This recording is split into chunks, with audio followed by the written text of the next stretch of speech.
An emergency fund is a financial safety net that can help you weather unexpected expenses, such as job loss, medical bills, or car repairs. Building an emergency fund can seem daunting, especially if you're starting from scratch. But with a little planning and discipline, you can achieve your goal. Assess your needs. Determine the amount. The general rule of thumb is to aim for 3 to 6 months' worth of living expenses. This amount should cover your rent or mortgage, utilities, groceries, transportation, and other essential costs. Consider your lifestyle.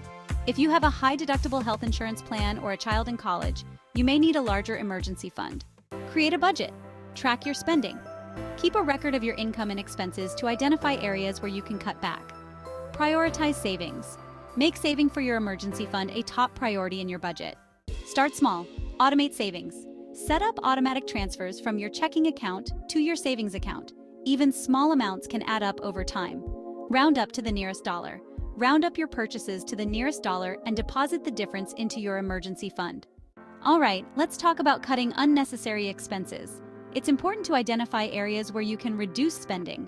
Look for ways to cut back on discretionary expenses, like dining out, entertainment, or those subscriptions you might not be using. And, try to negotiate lower rates for your utilities, cable, or insurance. Every little bit helps. Consider side hustles. Exploring additional income streams can be really beneficial. A side hustle can provide that extra income to accelerate your savings. Be patient and persistent. It's important to stay motivated because, building an emergency fund takes time. Celebrate your progress along the way and, of course, stay committed to your goal. Additional tips. Protect your savings by considering opening a high-yield savings account to earn interest on your money. Review your emergency fund regularly.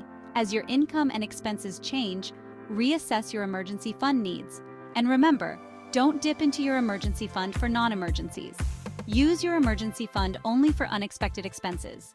By following these steps and staying disciplined, you can build a strong emergency fund that will provide financial security and peace of mind.